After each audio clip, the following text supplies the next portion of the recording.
Hello everyone, welcome to Shri Rajiv Gandhi IAS Academy.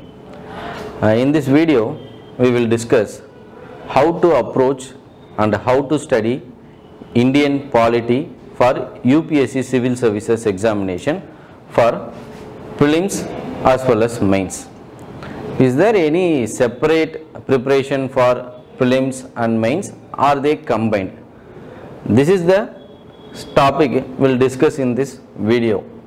So first we need to know what is the importance of Indian polity in relation to UPSC Civil Services, because UPSC Civil Service asks question in Indian polity, both UPSC asks question in Indian polity for both prelims as well as mains, and also there are many political related questions in relation to your interview stage also.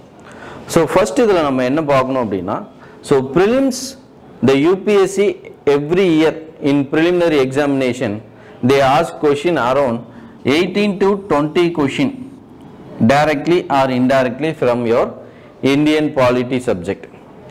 Second one, in relation to main examination, especially paper 3, that is your GS2, General Studies paper 2, there are 125 marks in your Indian polity subjects.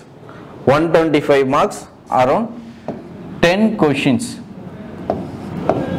from your, that is 5 questions from your 10 markers and 5 questions from your 15 markers.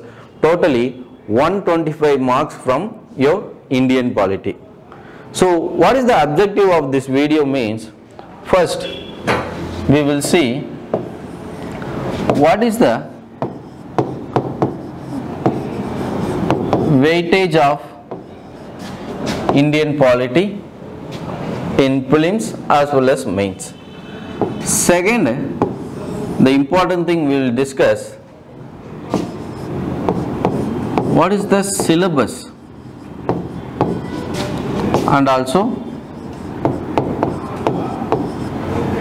micro topics, what are the areas needs to be covered in Indian polity.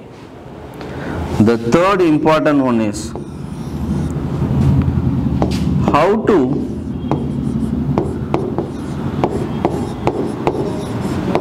prepare notes for Indian polity, prelims as well as mains. The last important thing is what are the books and materials needs to be studied to edge over Indian polity as a subject. Because why I am telling this, Indian polity as a subject included in every competitive examination, whether it is TNPC, whether it is UPSC, whether it is SSC or RRB or any other competitive examination. But we need to know what UPSC exactly expect from Indian polity as a subject for their civil services examination. Indian polity அப்படிங்கிற subject வந்து எல்லா examinationலயும் question கேக்குறாங்க, but how to study for UPSC. So UPSC like what types of question, what is the pattern of UPSC to ask question in Indian polity as a subject, இதுதான் நம்ம first main விஷயமா தெரிஞ்சுக்கணும். Clear? So first thing we need to know, as I already said, the weightage of Indian polity as a subject. So for your information, I have given last 5 years prelims question from your polity subject. Okay, so last year, that is in 2022, they asked 12 questions from your Indian polity. In 2021, 17, 2020, 18 question, 2019, 13 question, and 2018, 17 question. So if you see your 2016 question paper, there are 24 questions from Indian polity. So இதிலிருந்து நமக்கு என்ன தெரியுது அப்படின்னா, around 15 to 20 question is from your polity subjects. Okay, so out of 100 question la 20%, that is 20 question is your from Indian polity. So 20 question it is edge over your 40 marks, and the 40 marks அப்படிங்கிறது so around cut off அப்படிங்கிறது ஒரு 100 or 110 plus இதெல்லாம் தான் உங்களுக்கு cut off இருக்கும். அதில் 40 marks is your from Indian polity அப்படின்னா so இதில் நீங்கள் எவ்வளோ ஸ்ட்ராங்காக இருக்கீங்களோ இதை பொறுத்து தான் உங்களோட preliminary examination cut off base ஆகும். This is related to preliminary GS1 paper. So second one, in relation to UPSC main examination, as all of you know, there are 7 merit paper. Okay, 7 merit paper. There are 4 general studies paper, 1 essay paper, and also 2 optional papers. And the 4 general studies paper la GS2, okay, that is general studies 2, which includes Indian polity as a major area. Major area wa Indian polity irukum. So appa GS2 paper la enna subjects irukku appadina, one is related to your Indian polity and constitution, next one is governance, then social justice, then international relation. So in the 4 subjects are included in GS2. In the GS2 la around 50% of the weightage is given to your polity subject. Polity subject la irundhe there are 125 marks, 10 question is from your Indian polity. In the 10 questions எப்படி கேட்பாங்க அப்படின்னா something, there are 20 questions in GS2 paper. 20 questions கேட்பாங்க GS2 ல, that is 10 question for 10 markers, 10 question for 15 markers. So totally 250 marks. The 250 marks la எப்படி question கேட்பாங்கன்னா question number 1 to 10 for 10 markers, question number 11 to 20 is 15 markers. So up in the 1 to 10 la the question number 1 2 3 4 5, these 5 question is your from Indian polity. Question number 11 12 13 14 and 15, these question are from your Indian polity. So totally 10 question which consist of 125 marks for your GS2. So GS2 ஓட importance இதில் இருந்து உங்களுக்கு புரிஞ்சிருக்கும்னு நினைக்கிறேன். So around 125 marks. So very simple, 120 plus marks எடுத்தீங்கனாலே it is highest for GS2. So GS2 ல ஆவரேஜா எல்லாவோட மார்க்ஸும் 100 and 105 110 இருக்கும். So நீங்கள் 120க்கு மேலே ஸ்கோர் பண்ணுறீங்க GS2 ல இல்லை 130க்கு மேலே ஸ்கோர் பண்ணுறீங்கன்னா so it is one of the highest marks in all India. All இண்டியாவில் ஹையஸ்ட் மார்க்ஸாக இருக்கும். ஸோ அப்போ இந்த 125 மார்க்ஸ் இதுலேருந்து கேட்குறாங்க. டோட்டலாக 250 மார்க்ஸ் GS2ல இருக்கும். அப்போ இந்த 125 மார்க்ஸில் if you target around 75 marks, it will be one of the highest marks. இதில் 75 marks எடுத்துட்டீங்க அப்படின்னா ரிமைனிங் இருக்க 125ல அரௌண்ட் ஒரு 60 marks எடுக்கிறீங்க அப்படின்னா, because as all of you know the marks pattern will be this one. So 125ல ஒரு 75 நம்ம aim பண்றோம். ரிமைனிங் இருக்க 3 subjects, that is social justice, governance and international relation, இது எல்லாத்துலயும் இருந்து ஒரு 10 questions வரும். that is 125 marks. அதில் 60 marks நீங்க ஸ்கோர் பண்ணாலும் your score will be 135. this will be your strategy. Why I am stressing this? Indian polity as a single subject consists of 125 marks in your GS2. This is the weightage for your GS2 mains paper. Clear? So next, what are syllabus for prelims and mains? Prelims and mains la enna syllabus kuduthirukanga. So because every question for your UPSC prelims and mains is based on your UPSC syllabus only. Syllabus தாண்டி வேற எங்கேயுமே questions கேட்க மாட்டாங்க. But your prelims சில prelims ஓட syllabus வந்து it is very brief in nature. ரொம்ப broader-ஆ கொடுத்திருக்க மாட்டாங்க, brief-ஆ தான் கொடுத்திருப்பாங்க. That is, there are 4 to 5 words. That is Indian polity and governance. Subject name Indian polity and governance. அதில் என்ன படிக்கணும்? Constitution, political system, panchayat raj, public policy, rights and issues. இதெல்லாம் நமக்கு பெரிய மேட்டர் இல்லை. So the word etc. which insist of your whole Indian polity and governance. Etc. அப்படிங்கிற ஒரு word கொடுத்துட்டாங்க. Etc. means anything under Indian polity, anything under Indian constitution அப்படிங்கிற meaning. So அப்போ இந்த சிலபஸ்லேருந்து நம்ம ப்ராடராக என்னென்ன படிக்கணும் அப்படிங்கிற ஒரு வியூக்கு வர முடியாது. ஸோ அப்போ will go to what is the syllabus for GS2 mains. GS2 மெயின்ஸில் வந்து நமக்கு என்ன சிலபஸ் கொடுத்துருக்காங்க? That is a broader syllabus that UPSC expect from us. Okay, so அப்போ GS2 UPSC CSE மெயின்ஸில் ஜென்ரல் ஸ்டடீஸ் 2ல் என்ன சிலபஸ் கொடுத்துருக்காங்க, இதை பேஸ் பண்ணி தான் UPSCயில் கொஷின் கேட்பாங்க. ஓகேவா? So something, the first concept, that is Indian Constitution. This is the subject. Historical underpinnings, evolution, futures, amendments, significant provision and basic structure. This will be your first chapter.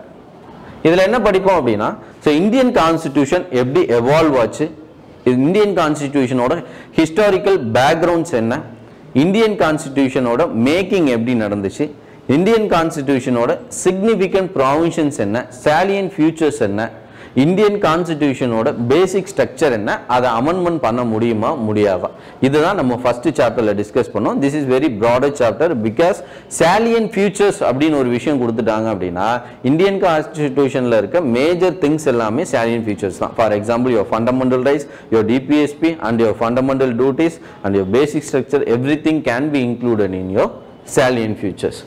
The next important chapter is function and responsibilities of the union and the state, issues, challenges pertaining to the federal structure, devolution of powers, finances up to local levels and challenges therein. Very simply we can conclude that the second chapter is related to the relationship between union government and state government, that is your federal system, federal structure of Indian constitution னு சொல்றோம். அப்ப union state கவர்மெண்ட்டுக்கு ரிலேட்டடான something relations என்ன, then local கவர்மெண்ட்டோட functions என்ன, state கவர்மெண்ட்டுக்கும் local கவர்மெண்ட்டுக்கும் என்னென்ன ரிலேஷன்ஸ் இருக்கு.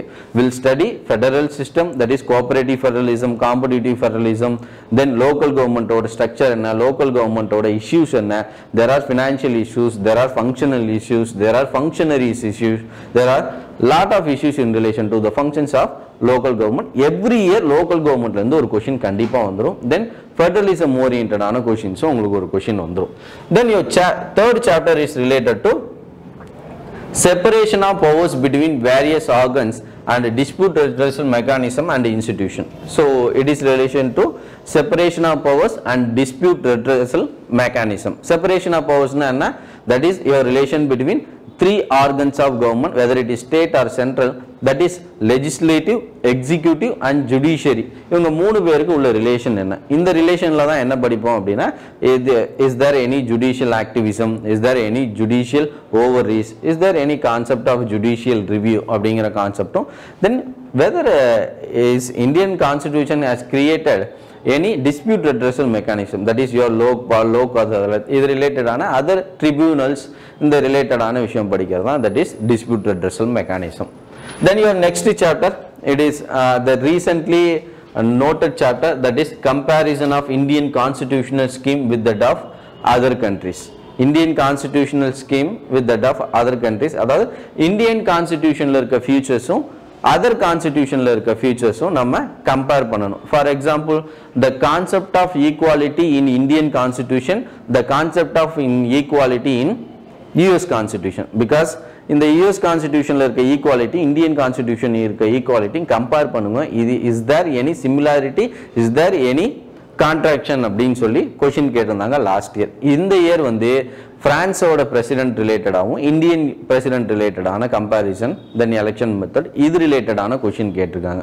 இதுக்கப்புறம் என்ன கொஷின்ஸ் கேட்க வாய்ப்பு இருக்கு? For example secularism, western secularism, பிரான்ஸோட செக்யுலரிசம்க்கும் இந்தியாவோட செக்யுலரிசம்க்கும் என்ன கனெக்டிவிட்டி இருக்கு அப்படின்னு கொஷின் கேட்டிருக்காங்க. இது ரீசெண்டாக தான் ஒரு 3 to 4 இயர்ஸாக கேட்டாங்க. From the introduction of the சிலபஸ்ல இருந்து இந்த கொஷின் கேட்கல. லாஸ்ட் 3 இயர்ஸாக தான் கம்பேரிட்டிவ் கான்ஸ்டிடியூஷன்லேருந்து கொஷின்ஸ் கேட்டிருக்காங்க. ஸோ அப்போ எல்லா கான்ஸ்டிடியூஷனோடையும் கம்பேர் பண்ணி இதை படிக்கணுமா சார் அப்படின்னு கேட்டிங்கன்னா it not like that.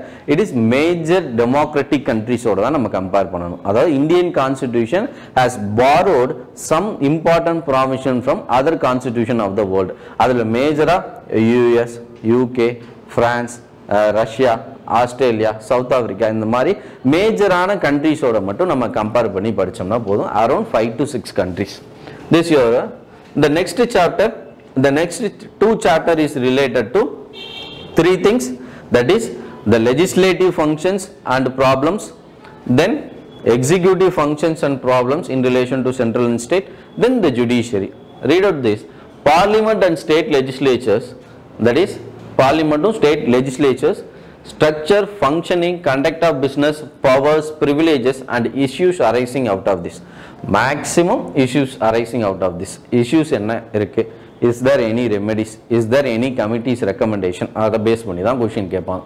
The next chapter is related to executive and the judiciary. Structure, organization and functioning of the executive and the judiciary. Ministries and departments of the government, pressure groups and formal and informal association and their role in polity. Okay, the executive organization, judicial organization, இன்னொரு விஷயம் என்ன படிக்கணும் அப்படின்னா that is pressure groups னா என்ன, formal and informal. For example, farmer association பத்தி கேட்டிருக்காங்க. That is farmer association, how they influence Indian polity. pressure groups பத்தி கொஸ்டின் கேட்டிருக்காங்க. ஸோ அப்போ இது pressure groups, formal association, informal associationலேருந்து என்ன question கேட்பாங்கன்னா how they influence Indian administrative system, how they influence public policy. இப்போ farmer associations எல்லாம் சேர்ந்து ஒரு strike பண்ணுறாங்க, ஒரு போராட்டம் பண்ணுறாங்க அப்படின்னா how they influence the farm act, farm act repeal பண்ணுறாங்க, but farm policy related how they are influencing அப்படின்னு சொல்லி question கேட்பாங்க. So this one is related to legislature, this one is related to executive and judiciary. So next one is the very important electoral reforms. Electoral reforms in the sense the salient features of representation of people's act.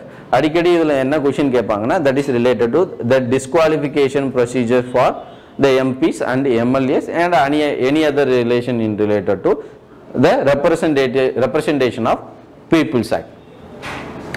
So last two things என்ன படிக்கணும் அப்படின்னா important constitutional bodies என்ன இருக்கு, important for example UPSC, then Election Commission of India, then Finance Commission of India, SC Commission, ST Commission, OBC Commission, இந்த மாதிரி முக்கியமான constitutional பாடிஸ்லாம் என்ன இருக்கு, தென் முக்கியமான கான்ஸ்டிடியூஷனல் போஸ்ட் என்ன இருக்கு. Post in the sense that is Advocate General, that is Attorney General, then Controller and Auditor General of India. இந்த மாதிரி முக்கியமான போஸ்டிங்கில் இருக்கவங்களை பற்றி அவங்களோட ஃபங்க்ஷன்ஸ் என்ன, is there any independency problems, is there any functional problems in relation to constitutional bodies and constitutional post.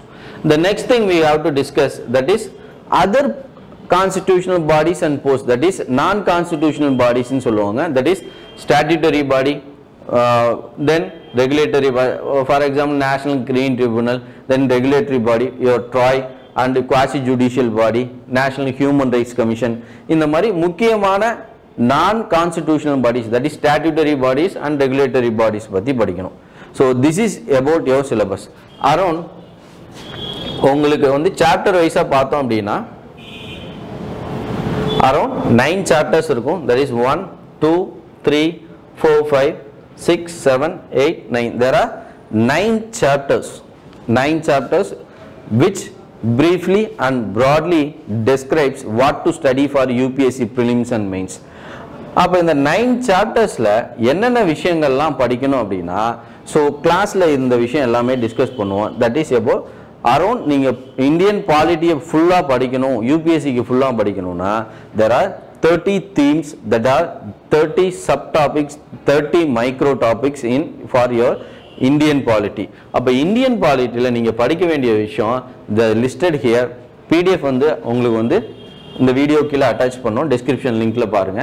That is there are 30 micro topics for your prelims and mains from your introduction of syllabus and polity ல ஆரம்பிச்சு historical background என்னென்ன இதல இருக்க 30 subtopics க்கும் உங்களால notes make பண்ண முடிஞ்சு கடைசியா இருக்கிற contemporary issues and news ரீசெண்டா நடந்த இஷ்யூஸ் என்ன, ரீசெண்டா என்ன அமெண்ட்மென்ட் நடந்திருக்கு, ரீசெண்டா ஏதாவது ப்ராவிஷன் சேஞ்ச் பண்ணியிருக்காங்களா, இந்த மாதிரி எல்லா விஷயத்தையும் அனலைஸ் பண்ற அளவுக்கு உங்களுக்கு 30 டாபிக்ஸ் லிஸ்ட் அவுட் பண்ணியிருக்கோம்.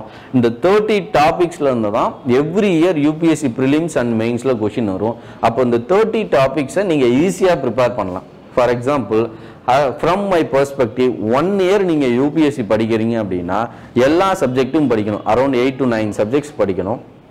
இந்த 30 டாபிக்ஸை ஒரு வீக்குக்கு ஒரு டாபிக்னு வச்சு டெய்லி 1 hour படிச்சிங்கனாலே ஈஸியாக உங்களால் கவர் பண்ணிட முடியும். எவ்ரி யூபிஎஸ்சி மெயின்ஸ் கொஸ்டினும் உங்களால் ஆன்சர் பண்ண முடியும். ஃபார் எக்ஸாம்பிள் 30 வீக்ஸ் படிக்கிறீங்க அப்படின்னா 210 டேஸ் வரும் உங்களுக்கு.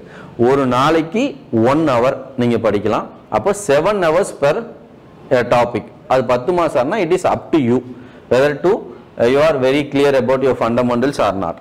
பட் ஒரு topic for example fundamental duties அப்படின்னு ஒரு topic, that is your theme 11 fundamental duties ஒரு விஷயம் படிக்கிறீங்க அப்படின்னா அதை ஒரு நாளைக்கு 1 hour படிச்சீங்க அப்படின்னா 1 week ஃபுல்லாக படிச்சுன்னா you can 100% top to bottom fundamental டியூட்டிஸை பற்றி உங்களால் ஈஸியாக கவர் பண்ண முடியும் from preliminary perspective, from mains perspective. கிளியரா? ஸோ அப்போ இந்த 30 டாபிக்ஸ் என்னன்னு பார்த்து இதை பேஸ் பண்ணி நீங்கள் ப்ரிப்பேர் பண்ண ஸ்டார்ட் பண்ணணும். So next the important thing is how to make notes and study. எப்படி சார் நோட்ஸ் மேக் பண்ணும், வெதர் ப்ரிலிமினரிக்கு நம்ம தனியாக நோட்ஸ் மேக் பண்ணுமா, இல்லை மெயின்ஸுக்கு தனியாக நோட்ஸ் மேக் பண்ணுமா, ப்ரிலிமினரிக்கு தனியாக படிக்கணுமா, இல்லை மெயின்ஸுக்கு தனியாக படிக்கணுமா, இல்லை கம்பைண்டாக படிக்கணுமா? ஓகே, ஸோ இதுக்கான ஆன்சர் என்ன அப்படின்னு சொல்லி எவ்ரி யூபிஎஸ்சி ஆஸ்பிரண்ட்டும் கேட்டாலும் சரி, இல்லை கிளியர் பண்ணவங்க கேட்டாலும் சரி, ஸோ ஒரே ஒரு கொஷின் தான். ஸோ செப்பரேட்டாக எதையும் நீங்கள் ப்ரிப்பேர் பண்ணணும் ப்ரிலிமினரிக்கு மெயினுக்கு அப்படிங்கிற கான்செப்ட் கிடையாது. ஓகேவா? ஸோ ப்ரிலிமினரி பெர்ஸ்பெக்டிவ்ல நீங்க ஒரு விஷயம், ஃபார் எக்ஸாம்பிள் அந்த எக்ஸாம்பிள் டாபிக் உங்களுக்கு என்ன கொடுத்துருக்கேன்னா கவர்னர் ஆஃப் அ ஸ்டேட் கொடுத்துருக்கேன். ஸோ ஒரு ஸ்டேட் கவர்மெண்ட்ல so the chief executive that is your governor. இதை ப்ரிலிமினரி பெர்ஸ்பெக்டிவ்ல எப்படி கவர் பண்ணணும், மெயின் பெர்ஸ்பெக்டிவ்ல எப்படி கவர் பண்ணணும் ஒரு எக்ஸாம்பிள் சொல்றேன் உங்களுக்கு. ஸோ கவர்னர் நீங்க படிச்சீங்க அப்படின்னா ஸோ ப்ரிலிமினரியில எம்சிக்யூ கொஸ்டின் வரும், மெயின்ல டிஸ்கிரிப்டிவ் கொஸ்டின் வரும். ஸோ இப்போ கவர்னரோட அப்பாயின்மெண்ட்ஸ்ல என்னென்ன விஷயம் இருக்கு, என்னென்ன இஷ்யூஸ் இருக்கு. மோஸ்ட்லி preliminary எல்லாமே based on your static portion. What is the constitutional procedure? Is there any constitutional lacuna? Is there any constitutional deviation in relation to governor's appointment, in relation to governor powers? அப்ப கவர்னரோட பவர்ஸ்லாம் என்னென்ன அப்படின்னு சொல்லி உங்களுக்கு தெரிஞ்சா that is your preliminary perspective. What are the discretionary, consider the following statement in relation to governor's discretionary power அப்படின்னு சொல்லி question கேட்டாங்கன்னா that is your preliminary question. So what are the issues in related to powers and functions of governor அப்படின்னு question கேட்டாங்கன்னா அது mains. ப்ரிலிமினரியில் ஒரு statement கொடுக்குறாங்கன்னா அது சரியா தப்பா அப்படின்னு உங்களால் டிசைட் பண்ண முடிஞ்சதுன்னா you can able to crack your preliminary examination. If they ask question related to powers and functions of governor அப்படின்னு கொஸ்டின் கேட்டாங்கன்னா you should able to remember what are all those powers, what are all the issues in relation to powers, what are the case studies and committees report in related to governor powers அப்படின்னு தெரிஞ்சா that is your mains perspective. அதுக்கு எக்ஸாம்பிளா உங்களுக்கு ஒரு question கொடுத்திருக்கேன்.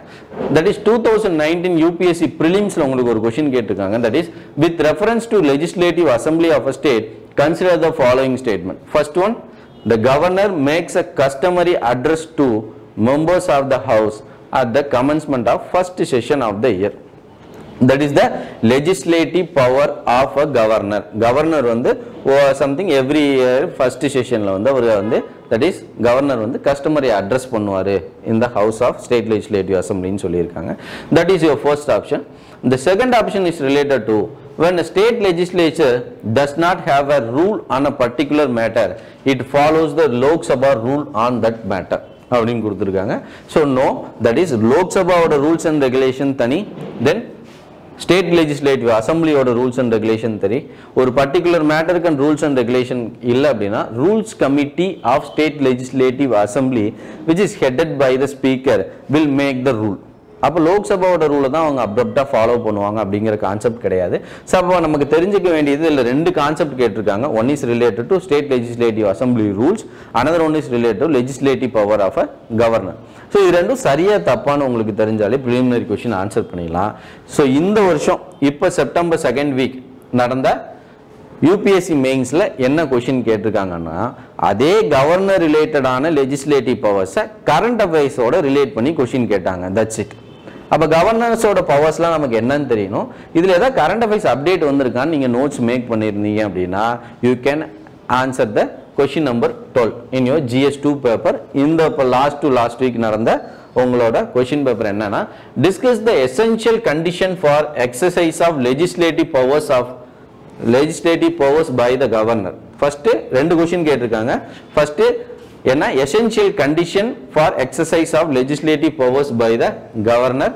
Second one, discuss the legality of repromulgation of ordinances by the governor without placing them before the legislature. It's very simple. First one is related to the condition to exercise legislative powers of a governor. The second question is related to repromulgation of ordinances without producing them before the state legislature. Yes, and the question கேட்டாங்க அப்படினா so there was a article in August 19 there was a issue in Kerala government. Kerala governmentல ஒரு issue நடந்துச்சு. அந்த issue August 19 2022 ஏன்னா செப்டம்பர்ல exam நடக்குது. August first வீக்ல வந்து second வீக்ல வந்து நியூஸ் பேப்பர்ல என்ன வருது அப்படின்னா Kerala governor objects to reissue of ordinances. அப்ப கேரளா கவர்னர் யாரு அப்படின்னா ஆரிஃப் முகமது கான். அவர் என்ன பண்றாரு அப்படின்னா ஸ்டேட் லெஜிஸ்லேச்சர் ஆஃப் கேரளால இருந்து ஏன்னா something because the council of minister headed by the chief minister will aid and advise the governor of a state. கிளியரா? ஸோ அப்போ கவர்னருக்கு அவங்க வந்து என்ன சொல்றாங்கன்னா ஆர்டினன்ஸை ரீஇஷ்யூ அதாவது ரீப்ரொமல்கேட் பண்ண சொல்றாங்க. ஏன் அப்படின்னா 6 months ஆஃப் வேலிடிட்டியில் பாஸ் ஆகல அப்படின்னா at any time governor can withdraw the ஆர்டினன்ஸை வித்ட்ரா பண்ணிடலாம், மறுபடியும் அதை ரீப்ரொமல்கேட் பண்ணலாம். பட் அதுல சுப்ரீம் கோர்ட் வேர்டிக்ட் இருக்கு repromulgation of ordinance without any reasonable validity without any valid reasons இல்லாம அதை ரீப்ரொமல்கேட் பண்ணக்கூடாதுன்னு சொல்றாங்க. அதுக்கு கவர்னர் வந்து அதுக்கான ரிப்ளை கொடுக்காரு. என்ன ரீஇஷ்யூ பண்ண முடியாத ஆர்டினன்ஸ் அப்படின்னு சொல்லி ஒரு அட்மினிஸ்ட்ரேட்டிவ் ப்ராப்ளம்ஸ் நடக்குது. அது ரிலேட்டடான ஆர்டிகல் அந்த 1 வீக்ல வந்துகிட்டே இருக்கு. ஸோ இதை பேஸ் பண்ணி தான் என்ன கொஸ்டின் கேட்கறாங்க அப்படின்னா discuss the legality of repromulgation of ordinances. ஆர்டினன்ஸை ரீப்ரொமல்கேட் பண்றதோட லீகாலிட்டி என்ன அப்படின்னா சுப்ரீம் கோர்ட்டோட வெர்டிக்ட் என்னன்னு உங்களுக்கு தெரிஞ்சிருக்கணும். கவர்னரோட ஆர்டினன்ஸ் பவர் ஆர்டிகல் 213 உங்களுக்கு தெரிஞ்சிருக்கணும். சரி, ஆர்டினன்ஸ் பவரை ரீப்ரொமல்கேஷன் பண்ற என்ன ப்ராப்ளம் தெரிஞ்சிருக்கணும். அதுக்கான வே ஃபார்வர்டு என்னன்னு உங்களுக்கு தெரிஞ்சிருக்கணும். தென் லெஜிஸ்லேட்டிவ் பவர்ஸோட கண்டிஷன்ஸ் தெரிஞ்சிருக்கணும். இதுதான் simple thing. This is the mains preparation. Mains preparation is Morley relative description. இதை பேஸ் பண்ணி தான் உங்களோட மெயின்ஸில் கொஷின்ஸும் கேட்பாங்க. மோராலெஸ் இந்த 30 சப்டாபிக்ஸில் இருந்து தான் உங்களுக்கு கொஷின் கேட்பாங்க. So as far as concern theme 16 so that is theme 18ல இருந்து கொஸ்டின் கேட்டிருக்காங்க. That is state executive. கவர்னர்ல இருந்து கொஸ்டின் நம்பர் 12 வந்திருக்கு. இந்த மாதிரி 30 தீமுமே உங்களோட பேசிஸ் ஃபார் மெயின்ஸ் கொஸ்டின். எல்லா கொஸ்டினும் எடுத்து பாருங்க. எவ்ரி இயர் பாலிட்டியில கேட்டிருக்க 10 கொஸ்டினுமே இந்த 30 தீம்ல தான் கொஸ்டின் வரும். கிளியரா? So next important one is the books and materials. என்ன புக்ஸை ரீட் பண்ணணும், எந்த புக்கில் படித்தா யூபிஎஸ்சியில் வர எல்லா கொஷின்ஸுமே கிளியர் பண்ணலாம். So what are all the books to study, what are all the books to read, what books we need to be studied to crack Indian polity in UPSC examination. UPSC எக்ஸாமினேஷனுக்கு Indian பாலிட்டிக்கு என்னென்ன books படிக்கணும் அப்படின்னா so first one foundation books. So எனக்கு Indian பாலிட்டினாலே என்னன்னு தெரியாது. Prime மினிஸ்டர்னா யாரு, ரைட்ஸ்னா என்ன, ஃபண்டமெண்டல் டியூட்டிஸ்னா எனக்கு என்னன்னு தெரியாது. I am from non background. Polity இதுக்கு முன்னாடி நான் படித்ததே கிடையாது. So for example public administration வந்து நீங்கள் காலேஜில் பண்ணியிருக்கீங்க, பொலிட்டிக்கல் சயின்ஸ் பண்ணியிருக்கீங்க அப்படின்னா you can easily known about then some basics about Indian polity. அப்போ இந்தியன் பாலிட்டியோட பேசிக்ஸே எனக்கு தெரியாது. I have to start from the scratch அப்படின்னு நீங்கள் டிசைட் பண்ணீங்க அப்படின்னா you should read the NCERT books. Already தெரிஞ்சவங்களும் NCERT புக்ஸை கண்டிப்பாக ரீட் பண்ணீங்க அப்படின்னா you can come to some clarification regarding constitutional proceedings. So அதுக்கு என்ன புக்ஸ் படிக்கணும்? 3 important basics books படிக்கணும். One is NCERT class 9 democratic politics 1, NCERT class 10 democratic politics 2, then the very important book class 11ல இருக்க Indian constitution at work. இந்த book தான் ரொம்ப ரொம்ப முக்கியம். Indian constitution at work every aspirant should read at least once.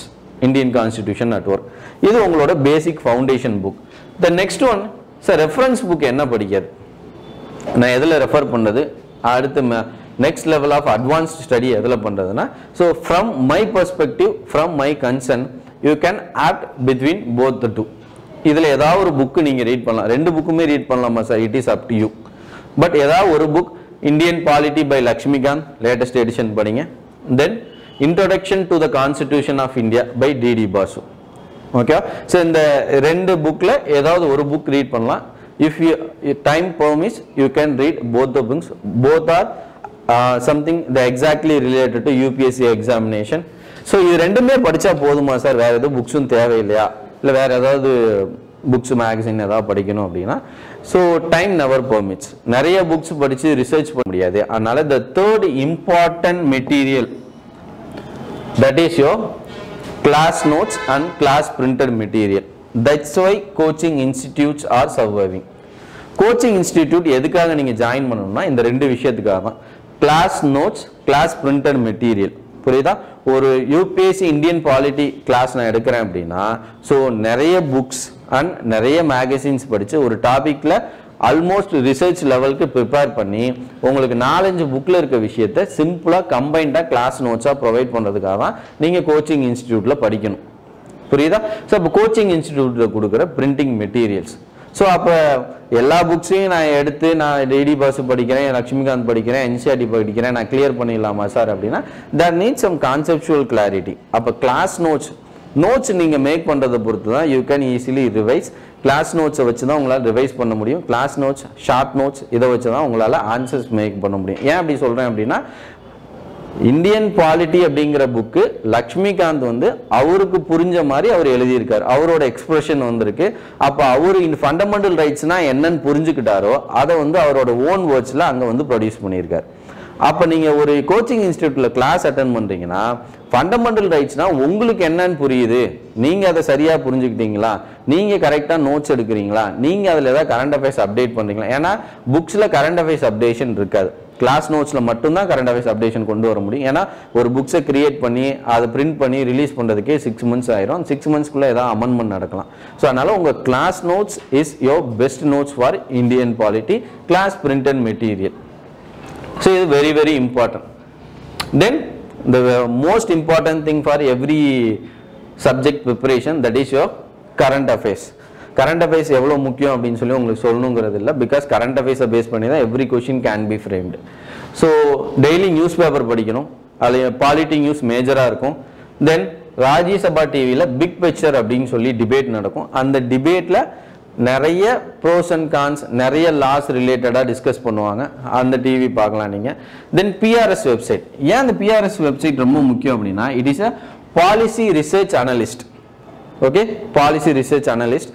ஒரு particular ஒரு government ஒரு policy frame பண்ணுறாங்க, ஒரு ஆக்ட் கிரியேட் பண்ணாங்க அப்படின்னா, இந்த வெப்சைட்டில் அந்த பர்டிகுலர் ஆக்டை பற்றியோ பர்டிகுலர் பாலிசியை பற்றியோ என்ன பண்ணியிருப்பாங்க அப்படின்னா, pros and cons critical analysis பண்ணியிருப்பாங்க. You can know that is maternity benefit ஆக்ட்னு ஒன்று வருது, நேஷனல் இன்வெஸ்டிகேஷன் ஏஜென்சி ஆக்ட்னு ஒன்று வருது அப்படின்னா, அந்த ஆக்ட் ரிலேட்டடாக என்ன ப்ரோஸ் அண்ட் கான்ஸ் இருக்குது, அது எப்படி இன்னமும் அதை ஃபர்தராக ஸ்ட்ரென்தன் பண்ணலாம் அப்படிங்கிற உங்களுக்கு தேவையான top to bottom critical analysis இந்த PRS வெப்சைட்டில் அவைலபிளாக இருக்கும். You can go through this. Okay, then ஃபைனலாக ஸோ புக்ஸ்லாம் ரீட் பண்ணியாச்சு, கிளாஸ் அட்டன் பண்ணியாச்சு, கிளாஸ் நோட்ஸ் எடுத்தாச்சு, கரண்ட் அஃபேர்ஸும் படிச்சுட்டு இருக்கேன். இது மட்டுமே போதுமா சார்னா கண்டிப்பாக முடியாது. Because practice makes the man perfect. என்ன கண்டிப்பாக நீங்கள் என்ன ப்ராக்டிஸ் பண்ணணும், UPSCயோட ப்ரீவியஸ் இயர் கொஷின் கண்டிப்பாக எல்லாருக்கும் தெரிஞ்சிருக்கணும், both prelims and mains.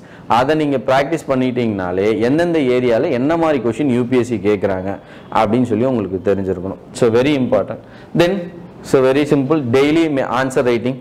Mains answer writing ஒரே நாளில் வந்துடாது. டெய்லி நீங்கள் ஆன்சர் எழுதணும். டெய்லி அட்லீஸ்ட் 1 to 2 கொஷினாவது ப்ராக்டிஸ் பண்ணிங்கன்னா தான் உங்களுக்கு ஆன்சர் ரைட்டிங் வரும். தென் கண்டிப்பாக ஏதோ ஒரு டெஸ்ட் சீரிஸ் சப்ஸ்கிரைப் பண்ணுங்கள். ஸோ டெஸ்ட் சீரிஸ் வந்து prelims and mains it's very important. Because நீங்கள் படிச்சிருக்க விஷயம் உங்கள் நோட்ஸில் இருக்கும், நோட்ஸில் இருக்க விஷயம் உங்கள் மைண்டில் இருக்கா அப்படின்னு டெஸ்ட் பண்ணணும் அப்படின்னா தட் இஸ் டெஸ்ட் சீரிஸ். கிளியரா? So it's very important. அப்போ யூபிஎஸ்சி ப்ரீவியஸ் இயர் கொஷின் நீங்கள் ப்ராக்டிஸ் பண்ணும்போது நான் சொன்ன இந்த 30 டாபிக் இருக்குது பார்த்தீங்களா, அந்த 30 டாப்பிக்கில் இப்போ ஃபார் எக்ஸாம்பிள் ஃபஸ்ட்டு நீங்கள் ப்ரீஆம்பிள் படிக்கிறீங்க அப்படின்னா ப்ரீஆம்பிள் படித்து முடித்த உடனே யூபிஎஸ்சியோட ப்ரீவியஸ் இயர் கொஷின் என்ன, ப்ரீஆம்பிள்லேருந்து என்ன ப்ரிலிம்ஸ் கொஷின் கேட்டிருக்காங்க, என்ன மெயின்ஸ் கொஷின் கேட்டிருக்காங்க அப்படின்னு சொல்லி ப்ராக்டிஸ் பண்ணுங்கள். ஸோ இதை பேஸ் பண்ணி அடுத்த டெஸ்ட் சீரிஸ் எழுதுங்க. இப்படி நீங்கள் கண்டினியூவாக பண்ணிகிட்டே வந்தீங்க அப்படின்னா இந்தியன் பாலிட்டியில் 20 கொஷின் கேட்குறாங்கன்னா you can answer around 18 to 19 question ஈஸியாக ஆன்சர் பண்ணிடலாம். தென் 125 மார்க்ஸ் GS 2ல் கேட்குறாங்க அப்படின்னா you can easily arrive for 75 to 80 marks. Okay, thank you.